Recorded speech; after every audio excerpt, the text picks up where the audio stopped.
What's up, guys? Brett Okamoto from ESPN. I am joined, as I am almost every week. Now, the UFC is, they're pretty consistent. They almost have an event every Saturday, but it was a rare week off last week. But we are back for UFC Best Bets this weekend with my guy James Krause, the coach at MMA Glory there in Kansas City, and then Nick Kalikas, who is over the Circus Sportsbook here in Las Vegas.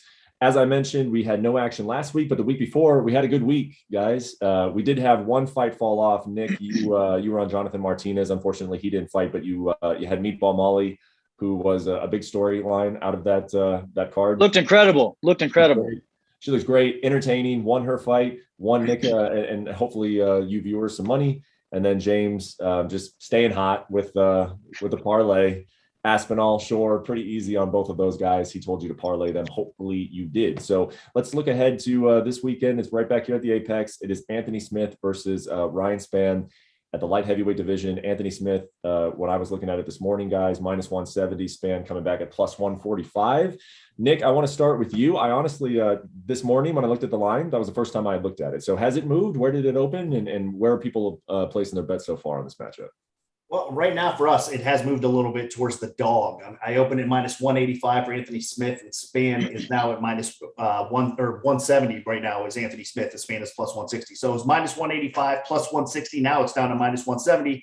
And it's plus 150. So action coming in on Spann here in this spot. Now, market wide, I believe it opened a little bit less. It opened minus 160 for Anthony Smith. So it's kind of been staying steady around that point right now. And more action is coming in on Spann, man. I don't necessarily agree with it, though. I understand that it's kind of his fight to step up and kind of hit that upper tier of competition. But I think this is going to be a difficult spot for him, to be honest with you. So the action is coming in on the underdog, though, early on. James, what do you think of, the floor is yours. Just tell me what you think of this matchup. And then I got a couple of specific questions, maybe if you don't touch on them. But yeah, what do you think about this matchup? Yeah, I mean, when I look at this fight, like Anthony Smith's a good friend of mine, so like obviously I'm going to be biased towards him. But we were talking about this before the show. I'm usually pretty good at staying unobjective to all this. But like when I look at Ryan Spann as a fighter, I do think that he kind of matches up stylistically on the feet fairly difficult with Anthony. I think Anthony has a little bit of troubles at times with people that are taller than him on the feet. But I will say this is in terms of like when I look at the fight as a whole and I think stylistically, I think Anthony Smith has way more ways to win this fight than Ryan Spann does. And what Anthony doesn't get enough credit for in fights is he's a problem solver. He does a really good job of figuring out how to solve things on the fly. And that just comes from his experience, and I think his high level experience, he's got a ton of regional level experience. And then obviously he's fought for a world title and he's been in there with the who's who of that division. He's fought everybody, right? So they're really not going to throw anything at Anthony that he hasn't already seen or had to deal with. And for that reason, I do think he's going to find a way to win this fight. I think he has more ways to win this fight. I think he's got a significant advantage on the ground. And then Spann is, he's super athletic and hits really hard. He's got good hand speed and he's long. I could see there being some interesting moments to start the fight, but I think Anthony will figure it out and I think he'll find a way to win this fight. The one question I have, and James, obviously you have some insight and you, like you said, you're close with Anthony. So maybe there's some things you can share, some things you can't share. But if I was going to bet this fight, I would be looking at Anthony's recent fights. And I don't know if I would be 100% comfortable just yet, just throwing my money on Anthony Smith, just from the standpoint of, he had that really, really tough fight against Glover Teixeira, which Glover's fighting for a championship. So Glover's very, very good. It's not as if he lost to a bad guy there, but he took a lot of damage in that fight. Then he came back real super quick, 3 months later, lost to Rakic in a fight that he really wasn't competitive in. And then he said he had some soul searching to do. Like, did he want to still be here? Now, granted, he has looked great in 2 performances since then, but me as a bettor, I got to be honest, if I was going to be risking my money on somebody, I don't like the idea of risking my money on somebody that had to be soul searching, less than a year ago about whether he still wanted to compete at the high level of this sport. Like, can you even maybe remove yourself from Anthony's situation? Just say like in general, what you think of some of those concerns. Yeah, but first of all, you got to look at who he lost to. He lost to Glover, and he lost to and I can tell you I was a part of what little camp Anthony had. I mean, it wasn't much of one for the Glover fight, and that was, if you guys remember, that was like when COVID first started. So like everything was shut down. People were trying to still figure out how to train. I know he didn't hardly train at all for that fight. I know that for a fact. And I know he didn't get to go out to his normal camp at Factory X. I know that for a fact. And then so you take that one, he lost that fight. Take that, and then you go to Alexander Rakic, who, in my opinion, is, you guys may think I'm crazy. I think he's going to be, I said this a year ago, I think he's even next light heavyweight champion. Yep. I that dude is a savage. He's a monster, and he's probably the most underrated guy in that division. I don't take that. I mean, I just put that to the side, like, whatever. But then he beats an up-and-comer like Crute, who I think is a monster as well. And not only did he beat Crute, he dominated Crute, and then he got Devin Clark. I believe that was on a little shorter notice. Maybe not. But I think Devin Clark and Ryan Spann are in the similar boat. Stylistically, they're not even close to the same person, but in the point in their career where they're just kind of coming up to, they're fighting up to Anthony, and Devin posed a few problems here and there, Anthony's a veteran, man. He's really good. He's strong here. He's really, really tough to shake in fights. You know what I mean? He's really hard to shake.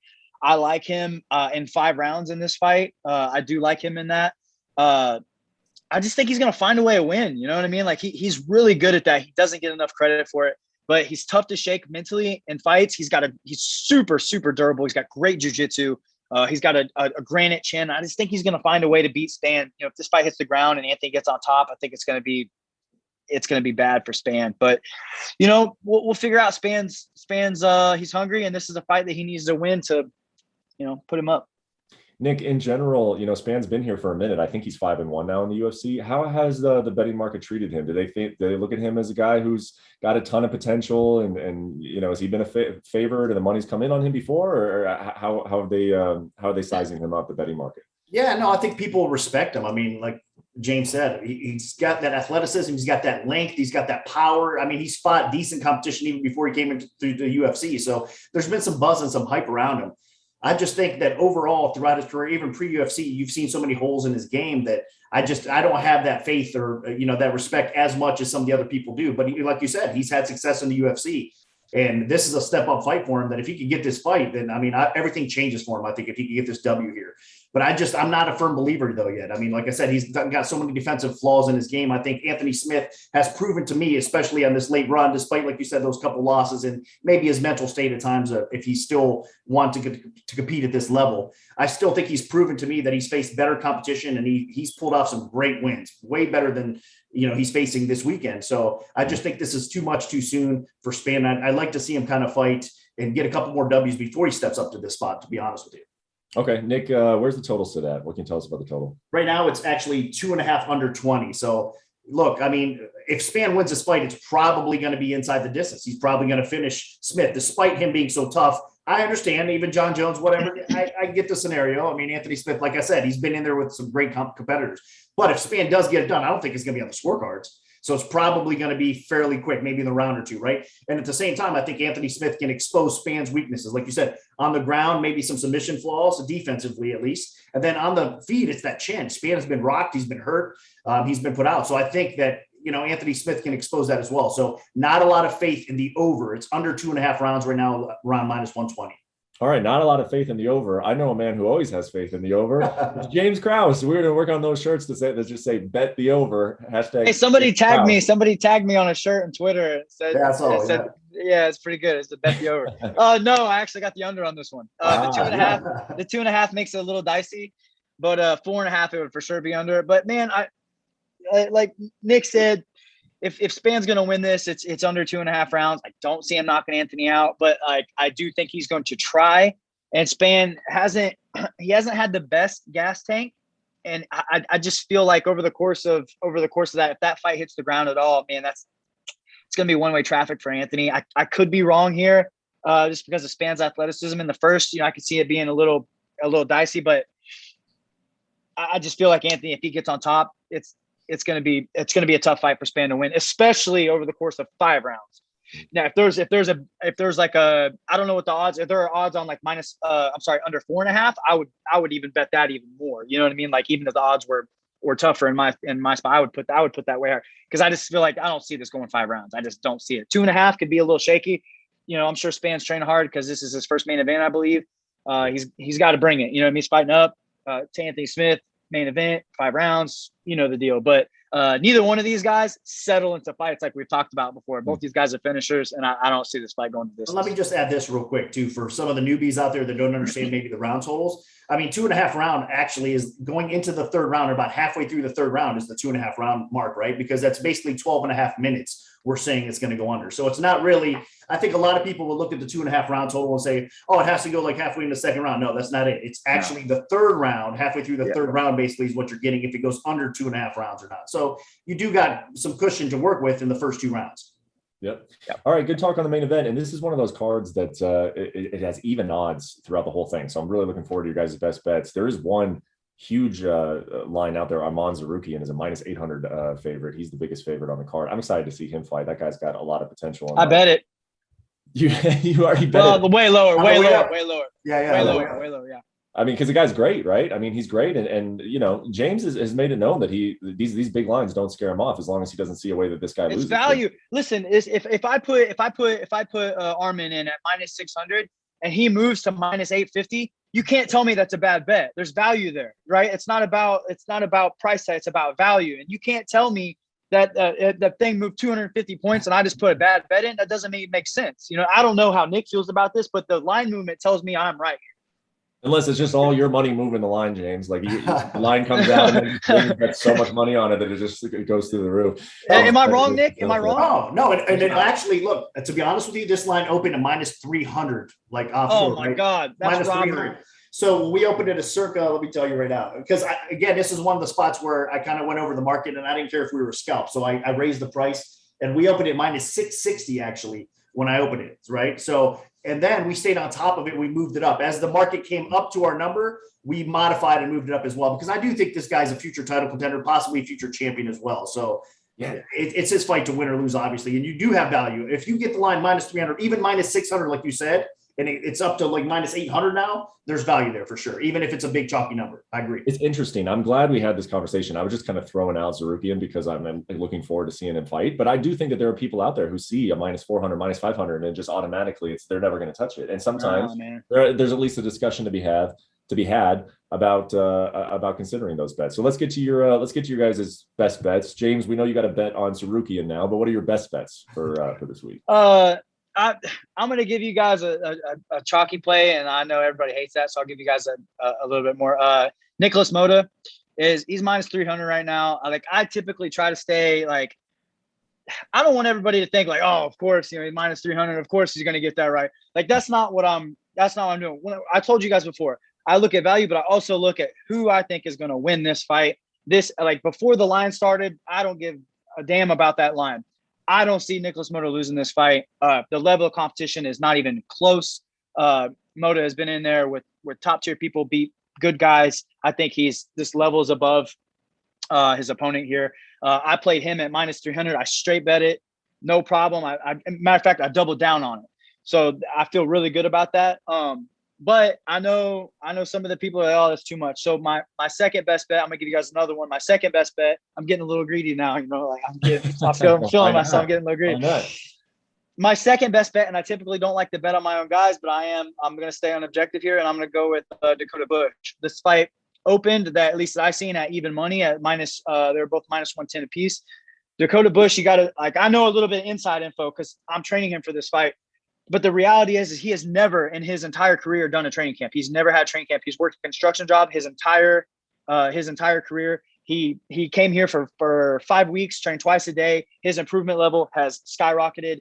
Zhu Rong, his opponent, is 0-1 in the UFC and lost to a much lesser of a wrestler than Dakota Bush.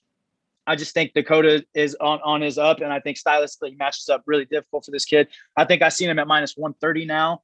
I think the value's still there. I think Dakota's gonna take this fight by, he's either gonna finish or a pretty decisive decision. Hey man, you gotta love that. A little bit of inside information, and it could be valuable because, you know, odds makers are setting the line based on Bush to this point in his career, and now you're telling us that he doesn't have that second job, and he's a different guy than the last time we saw him. So that's good information. Nick, how about you? Where are you going this weekend? I got two underdogs to play here. I mean, if you put one unit each, say if your bankroll unit is $100, for example, right? You're going to come up with a profit if we win one of these. So we're hoping to hit one, but possibly if we hit both, you're going to have a really good night. And it's actually Arroyo over Buckley at plus 175. I think the line should be way tighter than that. If you tell me Buckley's a favorite, okay, but he should probably be around minus 130, minus 140, not minus 200 where he sits now. So I think there's value there at Arroyo at the dog price. And then the same thing for Maness and Gravely. I think that line should be a lot tighter as well. Gravely should not be a minus 200 favorite. There is a lot of bettors out there that believe he should be, and they're coming in that way. I'm going to take advantage and go the other way. So both of these are around plus 170, plus 175. Again, put about a unit on each. And if they both cash, you're going to be really happy. If one cashes, you're still going to be in a good spot right there with the plus money. So I like both those bets as underdogs this weekend. I love it. 4 best bets for the week. Very nice job, guys. I like it when we're getting greedy. We're getting greedy. We can have some action with it. Hey, man, you got to heat check sometimes, you know. I mean, James has been so hot. You know, he's shooting from like 10 feet beyond the 3-point line right now, just seeing if whatever falls, bro. Just keep feeding. Yeah, we'll see. You have been very hot, Nick, coming off of a nice weekend 2 weeks ago. So those are our best bets. Hope you guys enjoyed them. Hope you guys make some money. And we will be back with a big pay-per-view card next week, UFC 266. We will see you then. Thanks for watching ESPN on YouTube. For live streaming, sports, and premium content, subscribe to ESPN+.